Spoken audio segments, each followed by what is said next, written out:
Comilla Victoria কলেজের ছাত্রী সোহাগী জাহান তনু পিতার সংসারে আর্থিক সহযোগিতায় টিউশনি করতে গিয়ে আর ফেরেনি।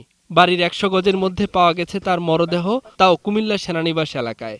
হত্যাকারী কারা, এ নিয়ে পুরো দেশ জুড়ে নানান কল্পনা জল্পনা। সেনানিবাস এলাকা হলেও ঘটনাস্থলে কাঁটাতারের বেড়ার সংস্কার কাজ চলছে। পাশেই রয়েছে বেসামরিক এলাকাও। তনুর বাবাও একই সেনানিবাসের বেসামরিক কর্মচারী।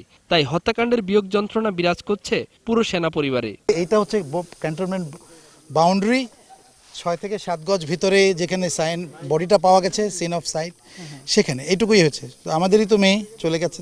আমাদের বেদনা অনেক বেশি, আমাদের কষ্ট অনেক বেশি।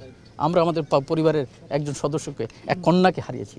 কাজে আমরাও চাই যথাযথ তদন্তের মাধ্যমে এই তনু হত্যার যারা সত্যিকারে ঘটিয়েছে বের করে বিচারের সম্মুখীন করা হোক। আর একটি মহল দেশপ্রেমিক সেনাবাহিনী সম্পর্কে অনুমান নির্ভর তথ্য প্রচার করছে, যা কাম্য নয়, বলছে আন্তঃবাহিনী জনসংযোগ পরিদপ্তর। কুমিল্লা সেনানিবাসের সংবাদ সম্মেলনে আরও জানানো হয়, সেনাবাহিনীও এই হত্যাকাণ্ডের অপরাধী চিহ্নিত করে সঠিক বিচার প্রত্যাশা করে। সেনাবাহিনী সম্পর্কে অনুমান নির্ভর বক্তব্য প্রচার করছে, যা জনমনে বিভ্রান্তি ছড়ানোর চেষ্টা করছে, যা মোটেই কাম্য নয়। এ ব্যাপারে সকলের দায়িত্বশীল বক্তব্য প্রচার করা একান্তভাবে কাম্য।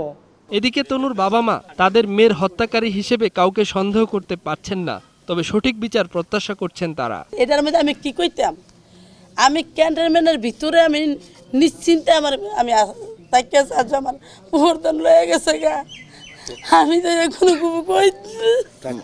এরপর যখন ওই লোকটা জিজ্ঞাসা করলাম, ওই লোকটা তো বললো যে এটা এখানকার লোক। আমি আর কিছু বলতে পারি না। স্টাফ কোয়ার্টার এখানে, হ্যাঁ স্টাফ কোয়ার্টার এখানে। মোহাম্মদ নুরুন নবী, ২১ টেলিভিশন, কুমিল্লা।